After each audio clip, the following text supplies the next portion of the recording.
ईमान खलीफ और एंजेला करीनी के दरमियान जो फाइट हुई है 46 सेकंड में उन्होंने उस फाइट को क्विट कर दिया कि शी कांट पेयर। जो ईमान खलीफ हैं, इशू बन गया उनके ऊपर कि ये तो जनाब ये तो फीमेल ही नहीं है, इनमें तो वो XY क्रोमोसोम्स पाए जाते हैं। एक तो ईमान खलीफ है और दूसरी लिन यू टिंग है, वो अपनी पहली फाइट जीत चुकी है, उस पर सवाल नहीं उठ रहा है और इस पर सवाल उठ रहे हैं।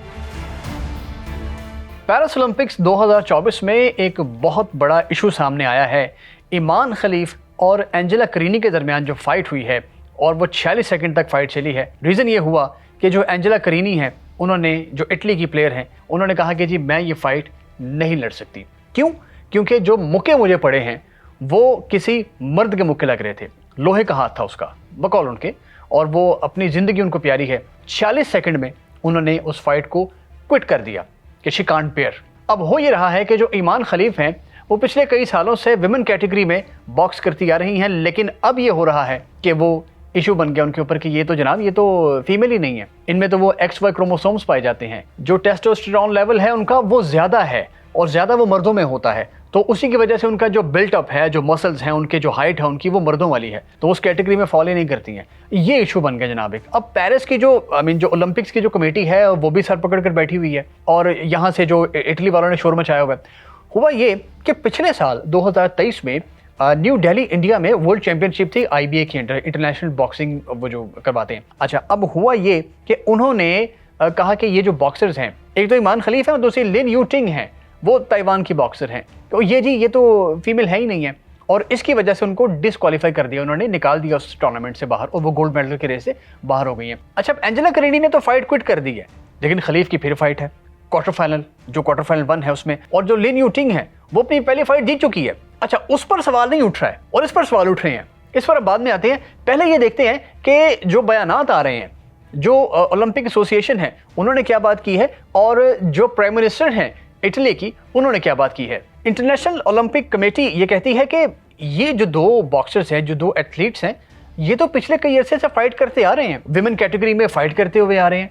पिछले ओलंपिक्स में फाइट किया इन्होंने, टोक्यो 2020 में, जब कोविड चल रहा था, तब ये दोनों बॉक्सर्स रिंग में थे, इन्होंने लड़ा बाकायदा, ओलंपिक्स में इन्होंने हिस्सा लिया। अपनी फाइट हार गए वो एक अलग बात है। उससे बढ़कर ये जो बॉक्सिंग फेडरेशन वाले हैं, जो IBA वाले जो टूर्नामेंट्स करवाते हैं, उनकी मौजूदगी में भी जिनको वो सुपरवाइज करते हैं, वो भी टूर्नामेंट इन्होंने खेले हुए हैं, वो सारे मैचेस खेले हुए हैं, तो उस वक्त क्यों ना हुआ। अच्छा, पाबंदी पिछले साल लगी, IBA ने कहा, ओलंपिक्स कह रही है कि जो IBA वाले हैं इन्होंने बड़ी आउट ऑफ द वे जाकर एक तरफा फैसला कर दिया, उन पर पाबंदी लगा दी, तो ओलंपिक्स उस पाबंदी को नहीं मानता है ना। हम तो अपने जो हमारे रूल्स हैं हम तो उनके अकॉर्डिंगली चलेंगे, कि पहले भी कम्पीट किया था, अब भी कम्पीट कर रहे हैं। और एक और बात बड़ी उन्होंने कैटेगोरिकली कही कि आप इनको ट्रांस कह रहे हैं, they are not trans, they are women, वो है ही औरतें। अच्छा, अब दूसरी तरफ अब वो जो इटालियन प्राइम मिनिस्टर हैं जॉर्जिया मेलोनी, अब ऑब्वियसली अब वो इटालियन प्लेयर है जो इस सारे उसका शिकार हुई है सारे मसले का, वो तो उसको कंट्रोल करेंगी। अच्छा, वो ये कह रही है कि ये किसी तरीके से भी इवन कॉम्पिटिशन तो था ही नहीं है, आप किसी एक मेल एस्पेक्ट्स वाले बंदे को फीमेल से कैसे लड़वा सकती हैं, उन्होंने ये बात की है।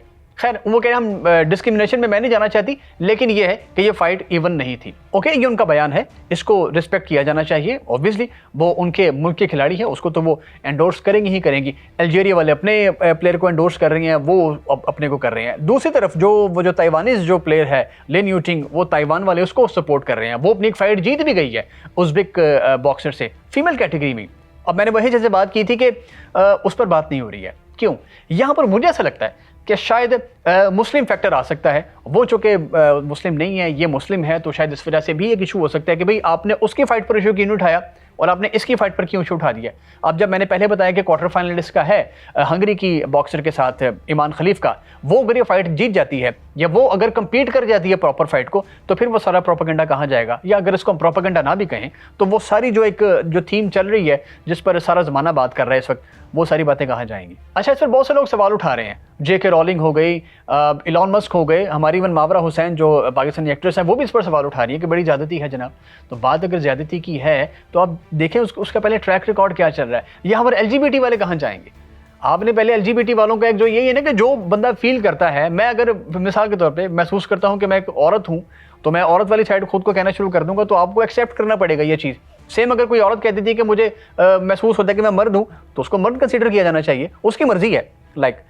अब LGBTQ वाले इस पर क्यों सवाल नहीं उठा रहे जनाब? बातें तो बहुत सी हो रही हैं। अब ये उन्हीं का किया हुआ सब कुछ है कि जी अब एक और नई सवाल उठा के जी आप ट्रांस जो हैं उसकी आप अलग से बनाए कैटेगरी, ना वो मेल है ना वो फीमेल है, भाई उसका क्या कसूर है? वो बॉर्न विमेन है और उसमें XY क्रोमोसोम पाया गया जो मर्दों में होता है, और वो जो टेस्टोस्टेरोन का जो लेवल है वो उसमें बढ़ गया, अब उसमें क्या गलती है भाई? खैर ये अब इस पर बड़ी ले दे हो रही है, और ओलंपिक एसोसिएशन वाले जितने भी वहाँ पर बैठे काम कर रहे हैं वो तो उसको प्रॉपरली डिफेंड कर रहे हैं, प्रॉपर डिफेंड कर रहे हैं। वो सीधी सी बात है भाई, वो पहले भी कम्पीट कर चुके हैं, वो अब भी कम्पीट कर रहे हैं। सो इतनी अब गर्दी क्यों है भाई? आई मीन क्यों इतना शोर मच रहा है? आप देखते हैं कि ओलंपिक वाले इस पर स्टिक रहते हैं या शायद कोई तब्दीली आती है उनके बयानिए में, और जो बाकी दुनिया है वो इस पर क्या राय रखती है, और आप इस पर क्या राय रखते हैं, इस सारे इशू के ऊपर हमें कमेंट बॉक्स में ज़रूर बताइएगा।